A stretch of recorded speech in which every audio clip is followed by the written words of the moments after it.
Guys हामी चाहिँ आज दाउरा खोज्न हिँडेको भाइसँग। भाइ तिम्रो एक्जाम कहिलेदेखि अरे? भोलिदेखि। अनि भोलि के लेख्ने त हौ? हामी चाहिँ गएको। एकदमै गीत मनपर्छ अरे। भाउजू गीत बजाउनु न भनेर रिक्वेस्ट गरेछ। तिम्रो गर्लफ्रेन्ड कता छ भाइ? होइन मेरो। अनि हाम्रो भाइ चाहिँ एकदमै सिङ्गल हो है। यदि मन परेमा सम्पर्क गर्नु होला। अब एक्जाम फेल भयो भने चाहिँ बाबा मम्मीले बिहे गरिदिने भन्ने सुनेको थिएँ। यसो दुलाई नानीहरू बाहिर निस्किँदै गर्नु। अब हामी चाहिँ बिहे गरिदिने भन्ने सुनेको थिएँ।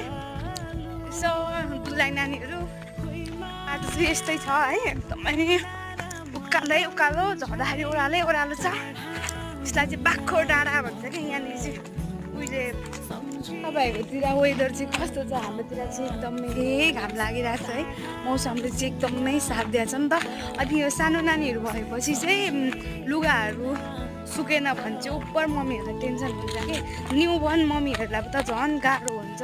अलिकति ठुलो एकदम ठुलो बेबीहरू हुँदा चाहिँ अलिकति धेरै पिसाब फेर्दैन। त्यही भएर सानो भर्खर जन्मेकोहरूलाई चाहिँ गाह्रो नै हुन्छ। अहिले चाहिँ यो चैत वैशाख भनेको चाहिँ एकदमै हावाहुरी बतास चल्छ है।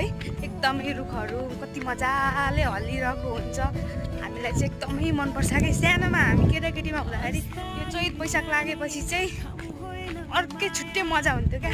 अब फाइनल एक्जाम पनि आउँदैछ भाइहरूको होइन।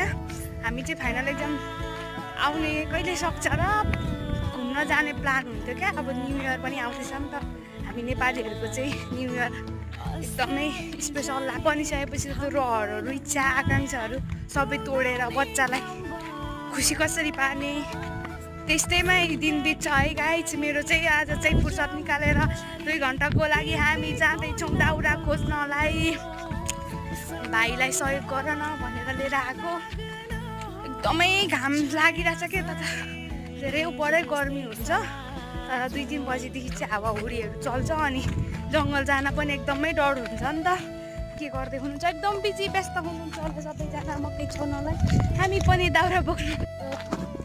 कति शीतल आनन्द है। शीतल आनन्द छ क्या। जङ्गल आएपछि सुनसान वातावरण नै कस्तो आनन्द लाग्छ नि। मलाई चाहिँ जङ्गल आउनलाई छुट्टै मजा लाग्छ कि। भाइ तिमीलाई कस्तो लाग्छ जङ्गल आउँदाखेरि?